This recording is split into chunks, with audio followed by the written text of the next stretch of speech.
નમસ્કાર વિદ્યાર્થી મિત્રો, આપણી ચેનલમાં બધા મિત્રોનું સ્વાગત કરીએ છીએ. કોમ્પ્યુટર સાયન્સ અને ડિપ્લોમા કોમ્પ્યુટર એન્જિનિયરિંગ માટે જીટીયુ એક્ઝામમાં સારામાં સારી પ્રિપેરેશન થઈ શકે અને છેલ્લા સેમમાં છો તો બેકલોગ અને કેટી વગર આરામથી તમારો આ સફર છે પૂરો થાય એના માટે આપણે આ ખાસ વિડીયો છે. તો સબ્જેક્ટ છે ઇન્ટ્રોડક્શન ટુ ડેટા એનાલિસિસ.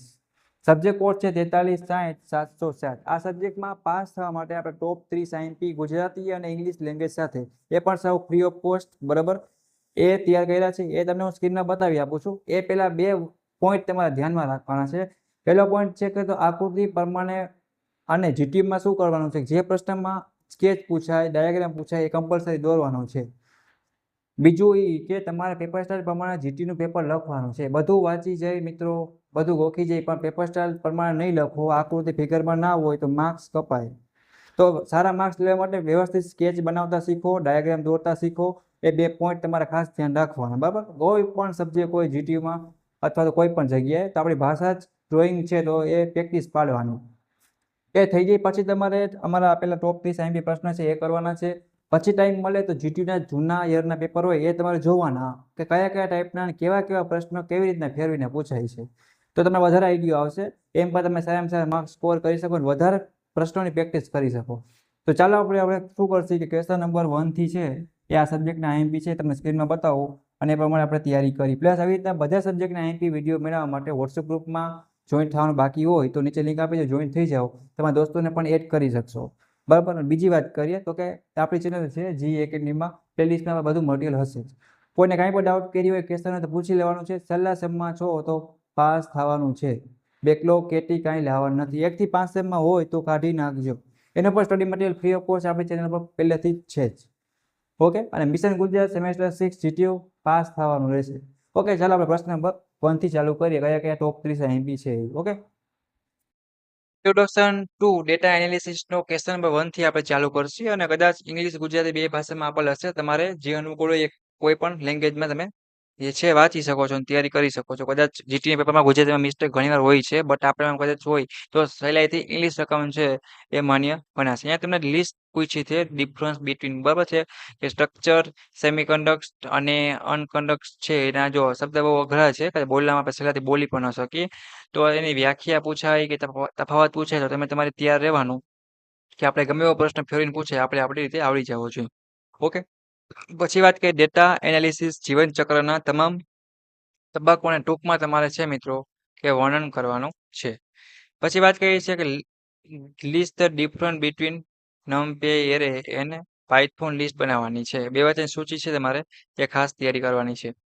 પછી ચોથો પ્રશ્ન શું કહેવા માંગે છે મિત્રો એ જોઈ લો કે પાનડેન્સના એક પ્રકારના શું છે કે જો અહીંયા અઘરા વર્ડ છે ઘણીવાર તો એક જોજો કે મિસ્ટેક ન થાય કે ફંક્શનનો જે ઉપયોગ છે, આ બે ફંક્શન છે ઉપયોગ કરીને ચોક્કસ કોલમ પર આધારિત ડેટા ફ્રેમના ટોચના 5 અને નીચેના 5 રેકોર્ડ છે તમારે શોધવાના છે. પછી એ પૂછે અહીંયા શું કે પાયથોન ફાઇલ વાંચન પદ્ધતિઓનો ઉપયોગ કરીને વાંચી શકાય તેવા 3 સામાન્ય ફાઇલ ફોર્મેટના નામ છે ને એ તમારા મિત્રો આપવાના છે.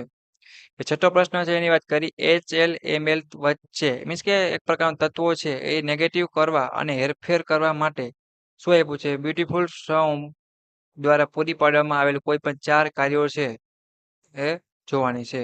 સાવ છે જોઈ લે તમારી રીતે તમને સમજાય એવી રીતે તમારે યાદ રાખી લેવાનું છે. પછી 7મો પ્રશ્ન મિત્રો અહીંયા તમને આપ્યો છે એ પ્રમાણે ખાસ તફાવત છે એ ખાસ બધા મિત્રો કરી નાખશે.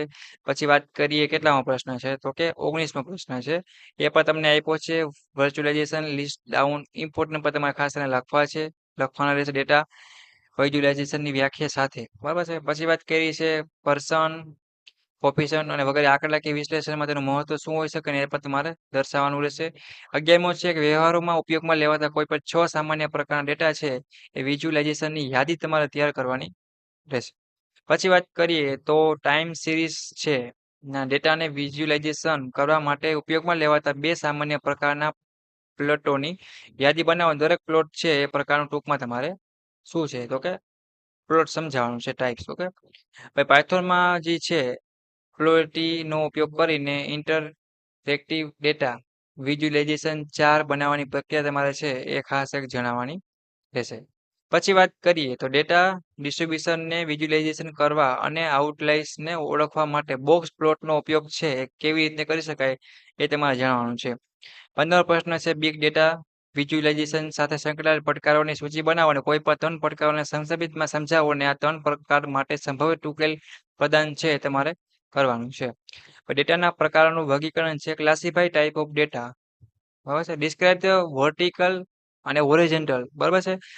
સ્ટેકિંગ જો શબ્દો બધા થોડોક આડાઅવળા થશે. સ્ટેકિંગ, બરાબર છે. તો તમને યાદ રાખવાનું છે. ગુજરાતીમાં જો અર્થ ઉચ્ચારે જાય છે પછી સાવ ઉચ્ચારની જગ્યાએ અર્થ જ બદલી જાય તો તમને કદાચ ખબર પણ ન પડે કે આવો પ્રશ્ન છે. તો એ પ્રમાણે તૈયારી કરીને જવાનું. પછી ડેટાની લાક્ષણિકતાઓની ચર્ચા છે અને ડેટાની એનાલિસિસની જરૂરિયાત છે એ તમારે કરવાની છે. પછી રેન્ડમ મોડ્યુલ ફંક્શનની યાદી છે એ તૈયાર કરવાની રહેશે મિત્રો. પછી શું આપ્યું છે અહીંયા કે લાઇબ્રેરીની મદદથી મલ્ટિપલ ડેટા ફ્રેમનો ઉપયોગ કરીને મર્જ ઓપરેશન છે એ તમારે વર્ણન કરવાનું છે.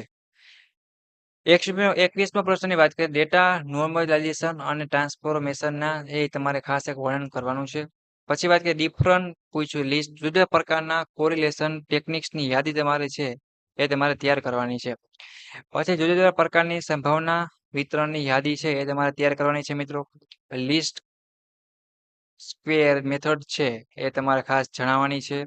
પછી ડેટા વિઝ્યુલાઇઝેશન મૂળભૂત રીતે વર્ણવવું અને આંતરદ્રષ્ટિના અસરકારક સંચાલનમાં તેની ભૂમિકા છે એ તમારે તૈયાર કરવાની છે.